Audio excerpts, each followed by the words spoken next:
I and my fiance are getting married in 6 weeks, and my estranged mother is demanding to be invited despite cutting me off 10 years ago. My sister and I lost our dad to cancer when I was 14 and she was 16. It was devastating for both of us. We were really close to our dad, and after he passed, we clung to his memory and stayed close with his side of the family, especially our paternal grandparents, who were amazing support systems for us during that time. About 3 years after Dad died, Mom started dating again and eventually married this guy Richard. From the moment Richard moved in, he seemed determined to erase every trace of our dad from our lives. He actually demanded that all photos of our dad be removed from the house, saying it was unhealthy for Mom to keep them around. Mom went along with it, and overnight, it was like our dad never existed in our home. Richard didn't stop there. Whenever we had plans to visit our paternal grandparents, Richard would suddenly create some family obligation that we couldn't miss. Or he'd tell Mom that our grandparents were living in the past and preventing her from healing properly. It was textbook isolation tactics, but we were teenagers and didn't recognize it for what it was at the time. This was especially hard for me because I was really into history and preservation. I actually went on to study historical preservation in university. The whole concept of erasing the past was fundamentally opposed to everything I believed in.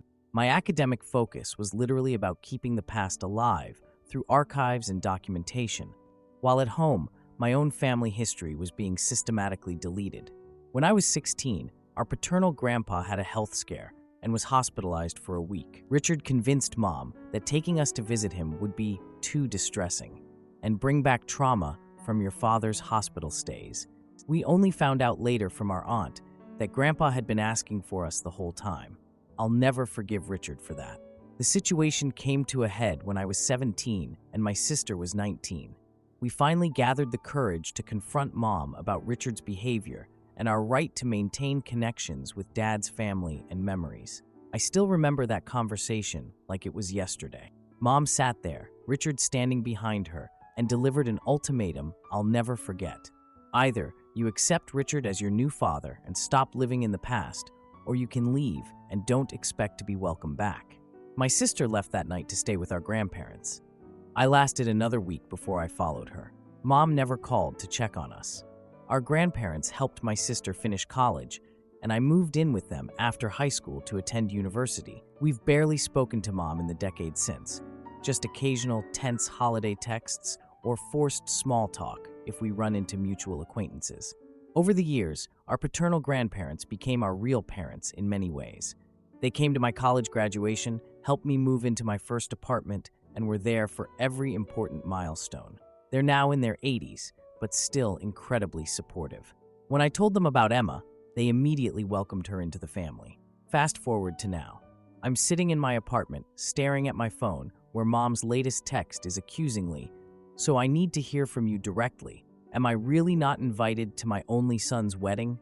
Emma is sitting beside me, squeezing my hand as I show her the message thread. Mom is acting completely shocked about not receiving a save-the-date card, as if the last 10 years of estrangement never happened.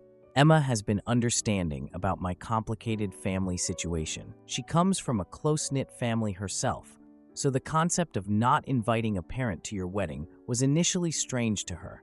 But after hearing the full story and witnessing some of Mom's behavior firsthand, she's on board with whatever I decide. I decided to call instead of texting, putting her on speaker so Emma could hear.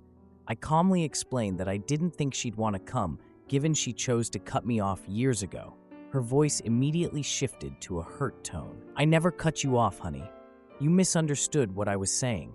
I was just upset that day. You and your sister were always so sensitive." I reminded her of her exact words from 10 years ago. "Either you accept Richard as your new father and stop living in the past, or you can leave and don't expect to be welcome back."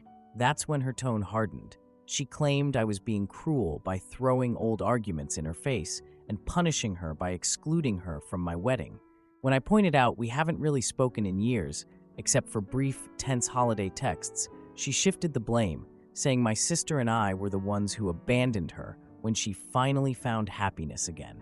The conversation reached its peak when she said, "If you loved me enough, you would have tried harder to get along with Richard instead of holding on to your father's memory like it was more important than my happiness. After hanging up, I felt emotionally drained, but oddly validated. Mom hasn't changed at all. She's still refusing to acknowledge how her ultimatum destroyed our relationship and acting like I'm the unreasonable one. Now my phone is blowing up with texts from extended family members telling me I should be the bigger person and let bygones be bygones. They're saying stuff like, "She's still your mother," and "You only get one mom." Most of these people have no idea what really happened. They're just reacting to whatever story mom has told them. My sister called me right after she got a similar guilt-tripping message from mom about the wedding. She laughed and said, "Funny how mom suddenly wants to be part of our lives when there's a public event where her absence would raise questions." My sister has always been more direct about the situation than me. Edit. Forgot to mention that Richard also tried to throw away boxes of my dad's things that we had stored in the attic, claiming they were taking up too much space. My sister caught him in the act and managed to save some important mementos, but a lot was already gone by then. We later found out he had just dumped everything in the trash rather than donating usable items. My sister is 100% on my side. She's not inviting mom to her events either, though she's not currently planning a wedding, so there's less drama around it. My paternal grandparents are flying in for the wedding and are actually walking me down the aisle together, which means the world to me. Emma thinks I'm making the right call, but is worried about potential drama if mom decides to show up uninvited. We're considering hiring security for the venue just to be safe. I keep second-guessing myself, though. Am I being too harsh? Should I just invite her to keep the peace? I've worked hard on building a good life without her influence, and I worry having her at the wedding will bring all that toxicity back on what should be the happiest day of my life. On the other hand, not inviting your own mother to your wedding is pretty extreme, and I'm worried about regretting it someday. I haven't told many friends about the full situation with my mom yet. What would you do in my position? Now for the first update. I'm still in shock at how many of you responded to my post about my estranged mother demanding a wedding invitation. I've been reading through all your comments and wanted to give you an update on what's happened since it's been 2 weeks since that phone call with my mom, and wow, things have definitely escalated, because of course they have. First off, thank you all for the overwhelming support. It really helped validate that I'm not crazy for maintaining this boundary. Several of you pointed out that my mom's reaction was textbook manipulation, and you were spot on. So here's what's happened since then. My mom has gone into recruitment mode, enlisting every family member she can reach to pressure me about the wedding invitation. My phone has been blowing up with texts and calls from relatives I haven't spoken to in years, suddenly very concerned about family unity. My paternal grandparents have been there for us through all of this. When I called to tell them what was happening, my grandpa just said, "We've dealt with this behavior for a decade, son. Stand your ground." They've been effectively cut off from us for years because of Richard's interference, so they understand better than anyone. Most of mom's relatives who've reached out have no idea about the full story behind our estrangement. One cousin actually texted me, "Just invite her. What's the big deal? She gave birth to you." I sent him screenshots of some of our previous conversations, and he stopped responding. My sister has remained my strongest ally through all this. She experienced the same ultimatum and chose to maintain our dad's memory over mom's demands too. We've been checking in with each other daily as the family pressure mounts. The new development is that Emma suggested we invite mom to our small engagement dinner next week as a sign of reconciliation. Emma comes from a close family where they fight but always make up, so her instinct is to try to find some middle ground. She thought maybe a smaller event might ease the situation before the wedding. I met my sister for coffee to discuss this possibility. We discussed Emma's suggestion about the engagement dinner. My sister reacted strongly. "Are you serious?" she said. She reminded me of how our mom manipulated every family gathering she attended after the split. There were a few holiday dinners we attempted in the early days before going fully no contact, and they were disasters. As we were debating pros and cons, my mom posted publicly on social media about being heartbroken that her own son refuses to let her attend his wedding. This included a photo of her holding me as a baby. I read the post aloud to my sister, noting the dozens of sympathetic comments from friends and distant relatives who know absolutely nothing about our actual situation. There were all these people commenting things like, "What kind of son would do that to his own mother?" And "I can't imagine the pain you're going through." My sister then pulled out her own phone to show me private messages our mom sent her just yesterday, claiming I was keeping my sister away from her and that Emma has poisoned him against his family. The message actually said, "I know he's always been easily influenced, but that girl has turned him completely against his real family." The absolute audacity. We sat there in stunned silence for a minute before my sister pointed out what should have been obvious. Inviting Mom to the engagement dinner would only give her ammunition and a platform to continue her manipulation. It would be a disaster waiting to happen. I called Emma from the cafe and explained the social media post and the messages to my sister. Emma agreed that inviting Mom to any wedding events would be a mistake at this point. Just as we were about to leave, I got a text from my aunt saying, "Your mother made mistakes, but keeping her from your wedding is cruel. She says she never meant for you to take her words so literally all those years ago." That evening, Emma and I had a long talk about boundaries for the wedding. We've decided to stick with our original decision not to invite my mom, but we're preparing for potential backlash. Emma's family is fully on board now, too. I actually drafted a clear, factual social media post explaining the years of estrangement without emotional language. I'm not posting it yet, but I'm saving it as a last resort if Mom's version of events starts affecting relationships with people who matter to us. My sister warned me that our mom likely won't accept the decision quietly. Her exact words were, "She's going to find a way to insert herself into your wedding events, regardless of our wishes." We're now considering hiring security for the venue, which is sad, but probably necessary. Edit. Several people asked what Richard is doing during all this. From what we can tell, he's completely supporting Mom's version of events, even commenting on her social media posts about how family should always come first. My sister suspects he's actually encouraging this whole campaign to avoid having to admit any wrongdoing on his part. I'll keep you all updated on what happens with the engagement dinner and wedding planning. Thank you all for helping me stay strong through this. Your comments and support have genuinely made a difference in how I'm handling this situation. Now for the second update. Update 2. Well, folks, I wasn't planning to write another update about my wedding drama so soon, but something happened at our rehearsal dinner that I'm still processing. First off, thanks to everyone who commented on my previous posts. Links apparently got removed by mods for some reason, but you know the story. It's been 3 months since my last update, and our wedding is now just 6 weeks away. The preparations have been both exciting and stressful, but the situation with my mom has gotten worse, not better. Remember how my sister warned that our mom wouldn't accept the decision quietly? Well, she was right. Sisters always are, aren't they? About a month ago, I received an actual formal letter. Yes, paper mail, where my mom detailed her maternal right to attend her son's wedding. The letter was 4 pages long, handwritten, with underlined passages about family values and my obvious manipulation by Emma and my sister. She even quoted the Bible at me. We're not even religious, never have been. Several of my mom's relatives have now officially RSVP'd no to our wedding.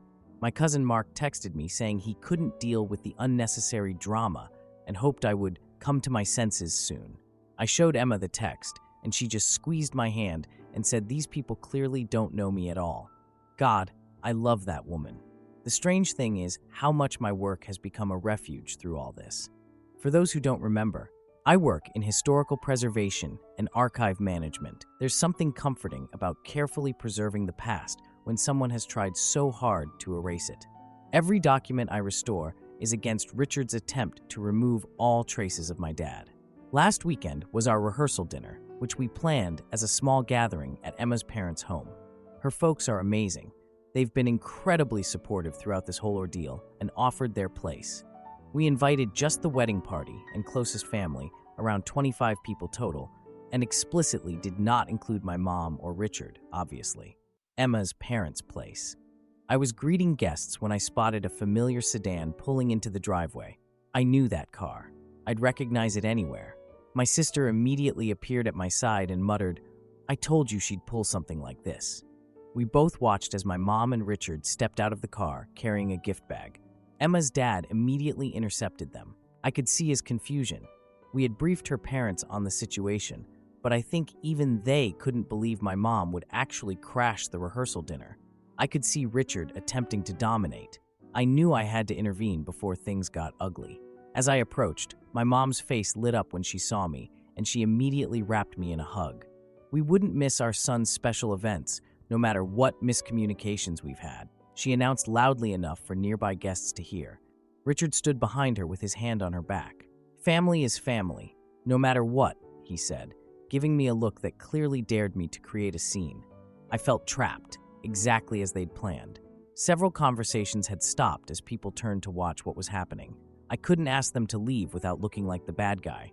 My sister saved me. She stepped forward and said, "Mom, you know you weren't invited tonight. This is exactly the boundary-crossing behavior that damaged our relationship in the first place." The transformation on my mom's face was instantaneous.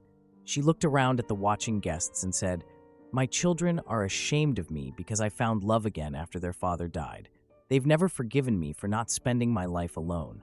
I was frozen, unable to respond. Thankfully, Emma's dad stepped in. He simply said, "I believe this is a private event to which you weren't invited. I must ask you to leave now." No drama, no raised voice, just pure, unquestionable authority. My mom tried to argue, but Emma's dad just stared them down until they finally got back in their car and left. The entire exchange probably lasted less than 5 minutes. I felt a mix of anger, embarrassment, and strange relief that at least now people had seen what we've been dealing with for years. The rest of the dinner was actually really nice. Several guests approached me throughout the evening to express support. Emma's college roommate hugged me and said, "Now I understand everything you've been dealing with." Even Emma's aunt told me she was impressed by how we handled the situation. That night, after everyone had left and we were cleaning up with Emma's parents, her dad sat down with me and said something I'll never forget. "That woman doesn't want to be at your wedding. She wants to be the center of attention at your wedding. There's a difference." The next morning, Emma and I had a serious conversation about security for our actual wedding day. We realized if my mom was willing to crash the rehearsal dinner, she'd absolutely try to show up at the ceremony. We've now hired a security guard and given them photos of my mom and Richard with strict instructions not to let them in under any circumstances. Several family members from my dad's side have offered to run interference if needed. My paternal grandpa volunteered to be stationed at the entrance. We gently declined his offer, but appreciated the sentiment. Edit 12:45 p.m. A lot of people are asking how my mom knew about the rehearsal dinner location. Good question that I should have addressed. We think one of my aunts must have told her the details, even though we asked everyone to keep it private. This aunt RSVP'd yes to the wedding, but then backed out last week saying she couldn't choose sides. Guess she chose a side after all. At this point, I'm just taking it day by day and trying to focus on the positive aspects of our upcoming wedding rather than the drama. Emma has been my rock through all of this, and I'm beyond grateful to be marrying someone so understanding and supportive. I'll update after the wedding, hopefully with news that security did their job and we had the perfect day we've been planning. Now for the final update. Final update on the wedding drama with my mom. It's finally over. Thank you to everyone who's followed this roller coaster and offered advice. Honestly, couldn't have made it through without your support. So it's been 2 weeks since the rehearsal dinner incident. Still can't believe she actually crashed it. And our wedding was this past weekend. After hiring security and giving them photos of my mom and Richard, I thought we were prepared for whatever might happen next. But my mom still had some plans. 3 days before the wedding, I got an email from my mom with the subject line, "One last chance." The email basically said either I publicly invite her to the wedding or she would be forced to share with everyone how you've mistreated me. Classic manipulation tactic. She even CC'd a bunch of relatives, including some of my dad's family, who haven't been in contact with her for years. My sister called me immediately after getting the same email. "We need to end this once and for all," she said. We decided enough was enough. It was time to address this directly instead of letting her control the narrative anymore. So, we arranged to meet her at a neutral coffee shop downtown the morning before the rehearsal. Probably not the best timing, but we didn't want this hanging over the actual wedding day. When we arrived, my mom was already there, sitting at a corner table. As soon as we sat down, she reached for our hands across the table, which we both carefully avoided.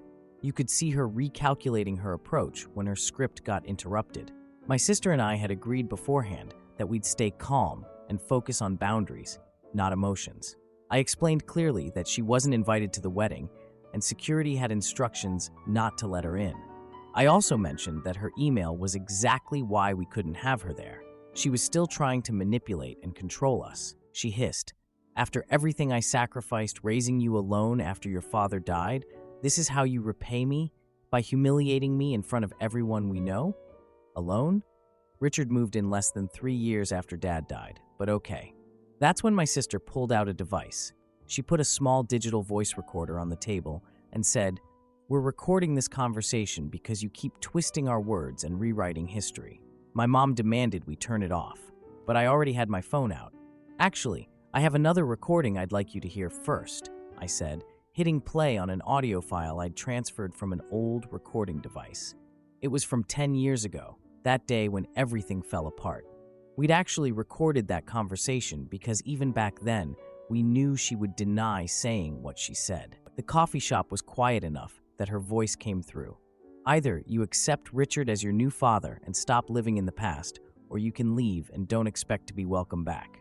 She was speechless. I looked her straight in the eye and said, "You gave us an ultimatum 10 years ago, and we made our choice. Now you're facing the consequences of your own words." She tried one last manipulation, switching to tears and claiming I was breaking her heart and destroying our family. My sister and I just stood up to leave. As we walked out, our mom called after us that this isn't over. But honestly, it felt over to me. For the first time in years, I felt completely free of her manipulation.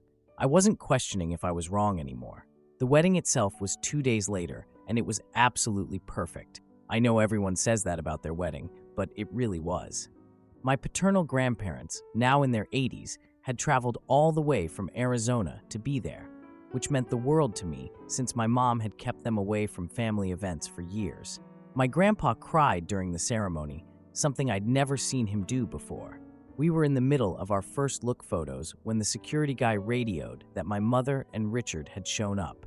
Emma squeezed my hand when I told her, and we just continued with our photos while security handled it. According to our coordinator, who filled us in later, my mom tried to argue that there must be a mistake, then claimed she was the mother of the groom. When security still wouldn't let her in, she demanded to speak to someone in charge. The security guard simply said, "The people in charge gave me specific instructions not to allow you in. I'm just doing my job." Richard apparently tried to intimidate the guy, and eventually they left, but not before my mom made a scene in the parking lot. A couple of guests saw it happen, but didn't realize who she was until later. The ceremony was beautiful. Walking down the aisle toward Emma, seeing her in her dress for the first time, I couldn't help thinking about how my dad would have loved her. We wrote our own vows, which had everyone tearing up. My sister was my best woman and gave her speech at the reception. What surprised me most was how many people from my dad's side of the family came. Cousins I hadn't seen in years, his college roommate, even his old boss. They all brought photos of him to share and stories I'd never heard. It seemed like he was there with us in meaningful ways. I didn't think about my mom once during the entire reception. We danced, ate amazing food, and celebrated with people who genuinely love and support us. That night, Emma and I stayed in the hotel suite, just talking for hours about our favorite moments from the day. Not once did we mention the drama. The next morning, my sister sent me screenshots of a lengthy Facebook post my mom had made about being cruelly excluded from her son's wedding. Most of the comments were from people we didn't even know, offering sympathy. My sister and I just laughed about it. It didn't matter anymore. Let her have her posts online. We had our real celebration with people who matter. Looking back now, I realize that sometimes you have to let go of toxic people to make room for the good ones, even when those toxic people are family, maybe especially when they're family. Emma and I are leaving for our honeymoon tomorrow, and I'm looking forward to 2 weeks of not thinking about any of this. If anyone finds themselves in a similar situation with family members who try to manipulate and control you, remember that you have the right to set boundaries and stick to them. even when it's hard. Edit.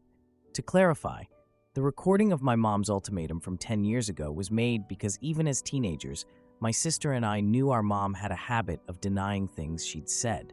My sister had gotten a small voice recorder for her journalism class and decided to record that conversation just in case.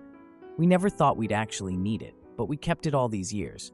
Good thing I'm an archivist by profession, huh? And yes, in our state, it's legal to record conversations as long as one party consents.